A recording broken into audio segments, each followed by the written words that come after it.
Vocês sabiam que no mundo dos heróis existem alguns personagens brasileiros que, apesar de não serem tão conhecidos, trazem um toque especial ao universo de heróis e vilões das histórias em quadrinhos? Antes de começar o vídeo, se não for inscrito já se inscreve no canal e deixa aquele like, e vamos para o vídeo. Os heróis brasileiros não são muito comuns nos quadrinhos, mas existem alguns personagens que trouxeram uma representação interessante do Brasil e da cultura latino-americana. Vamos dar uma olhada em alguns dos principais. Roberto da Costa, o Mancha Solar. Esse é o mais famoso herói brasileiro da Marvel. Criado em 1982, ele é um mutante que absorve a energia solar para ganhar força sobre-humana e até mesmo voar. Ele se junta aos Novos Mutantes, e em alguns quadrinhos, chega a liderar o grupo dos Vingadores.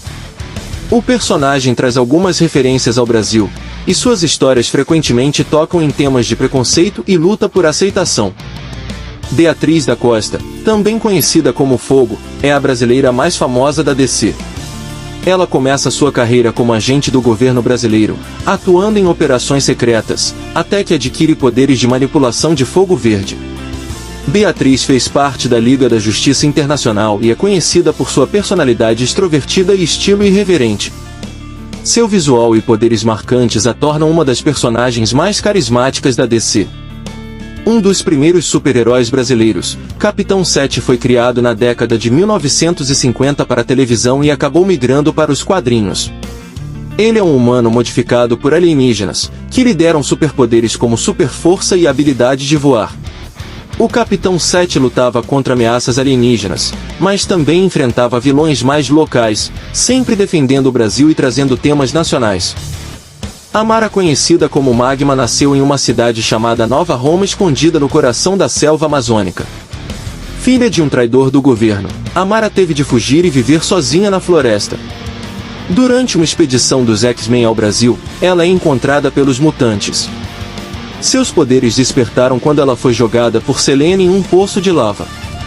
Alegra Garcia, nascida na Amazônia e criada nas favelas do Rio de Janeiro, é uma vilã capaz de controlar espectros magnéticos e focalizar os raios ultravioletas do Sol em um único alvo.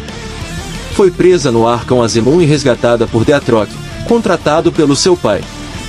A tropa dos Lanternas Verdes também já teve um representante verde-amarelo. José Hernandes era piloto da Força Aérea Brasileira e tornou-se o Lanterna Verde da Terra D. Sacrificou-se para salvar a Supergirl em crise nas Infinitas Terras.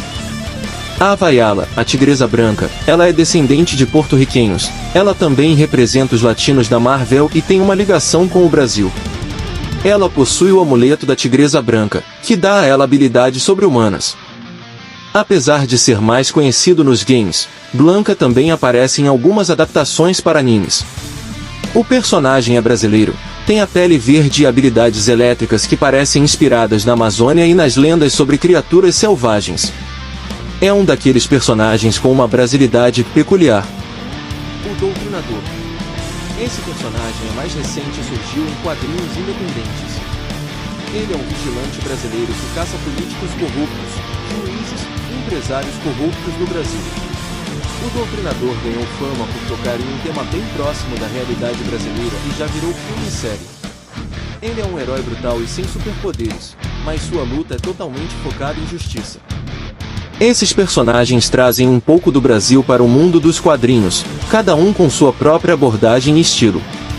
Tem representações que vão do heroísmo à proteção ambiental e ao combate ao crime, adicionando diversidade e autenticidade cultural ao universo dos quadrinhos.